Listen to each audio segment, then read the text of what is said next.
هیډز اپ چې نشته او کله شریف دا نه در کومه او ستانه څنګه لمه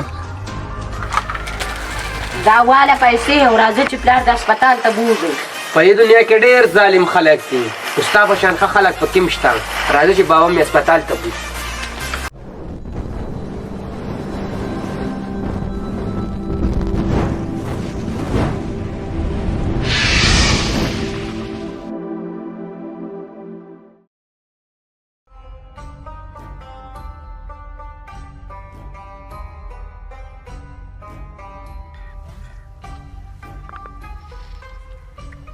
هیډز اپ نو وهای چې څه د سره ټول راو باسای کړي لاړی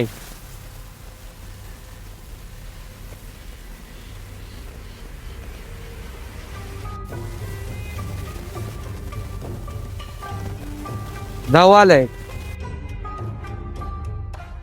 ګره دا عجیبه غلو موبایل او پیسې راواخیسته او واپس یې راکړې.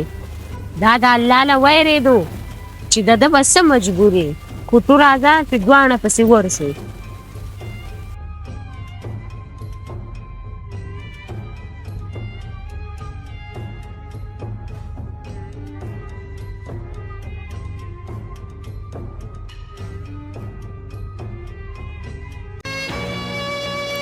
یا الله زما نه کومه ګناه شوې ده چې تاسو غریب پیدا کولو ما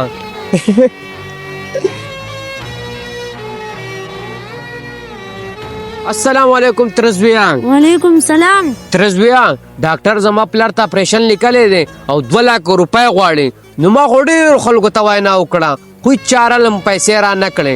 اخر په تا پسې رالم چې سخت در باندې راشي نو بیا درته د ترزوی یاد شي او کنه نو سخت د پاره خو د خپل خپلوانې دا رشتې خو د دې دپاره چې د یو بل مدد کوي. ستا په شانتې خوړ پړق له زو پیسې ورکمه نو اخلم به د چاله.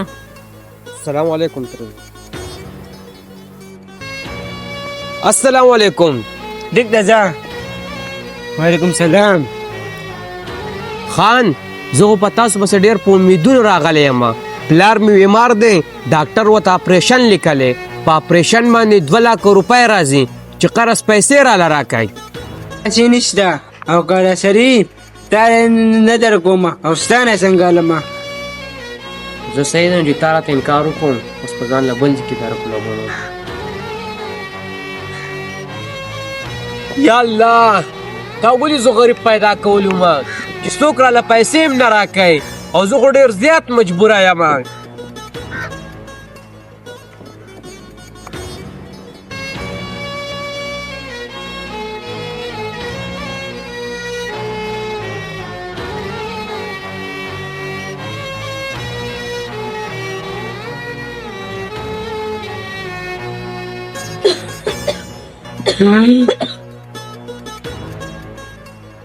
بابا زه خو ډېر وګرځېدم په دې ظالمه دنیا کې رالی چا هم پیسې رانه کړې ستا د علاج دپاره. بابا ما دا اراده وکړه چې له اوله تا ولم او بیا دا ځان ولم. تو ولې نا امیده کېږې؟ په اسلام کې خو خودکشي حرامه ده او د اپریشن لپاره بدل زه پیسې درکم. دا واله پیسې او راځه چې پلار د هسپتال ته بوځو. په دې دنیا کې ډېر ظالم خلک دي خو ستا په شان ښه خلک پکې هم شته. راځه چې بابا مې هسپتال ته بوځو.